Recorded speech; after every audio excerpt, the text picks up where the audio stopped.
So first things first, we got a parts haul. Timing belt kit, Gates, tried and true, love it. Spark plugs, and then we have this guy. This guy is a plug that goes on the side of the block. This is a big coolant plug.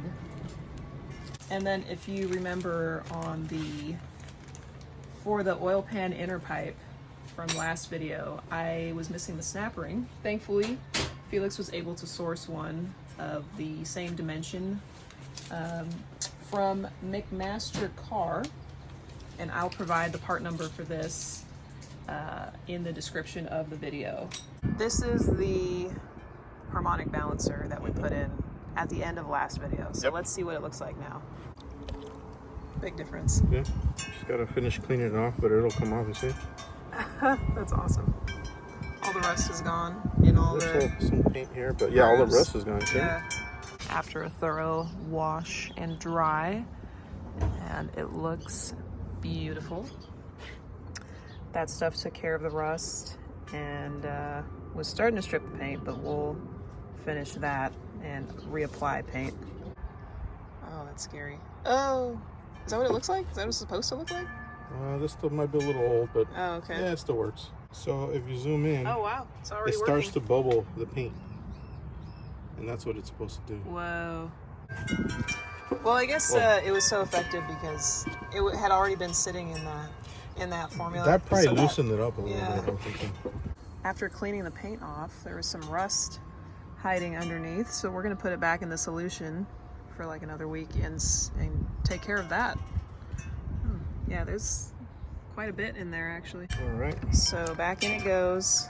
We're gonna continue on with timing, installing the belt, and getting this guy on, this plug, this coolant plug on the side of the block. So let's move on to that. Looking for O-rings. This one might work. Oh, awesome. Yep. Perfect. So one of these boxes is where I found the O-rings for the inner pipe. One of the parts warehouses whipped one of these out and was like, here, you can just look for your size. And it fit perfectly. Super cheap. So be careful because this requires a crush washer. Very important, don't forget that. And here's the part number for posterity. Here we go. Okay. Now we're gonna put some, what are you putting on the threads? So I usually put a little bit of anti-seize, or you could put a little bit of grease or oil. Wait, let me show them what you use. Basically, anti-seize compound. Just because this is aluminum, and there's a lot of water and stuff in there, coolant, and then there's usually corrosion there. And let's say you ever want to service this, if you put it in dry and try to take it out, there's corrosion that starts in there, and it'll seize this plug in there, and you will not be able to get it out. Anti-seize is also good for exhaust threads for the same reason. And so the torque spec for this is 74 Newton meters. That is not an official torque spec. I cannot find mention of this plug in the service manual, but Felix has experience with Honda engines, and we're going off of his experience and the torque spec that he uses. So 54 foot-pounds is what we're going with.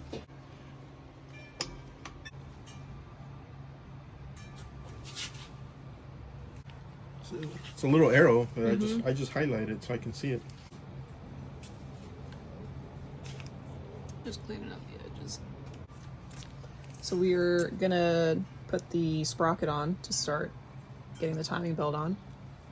This is your Woodruff key. You can see there's a flat side, and I wouldn't even know what to call that like shape, but it has three sides on the back side. This is the part number for the Woodruff key for posterity. Felix, would you like to do the honors? So yeah, the crankshaft has that groove cut in there.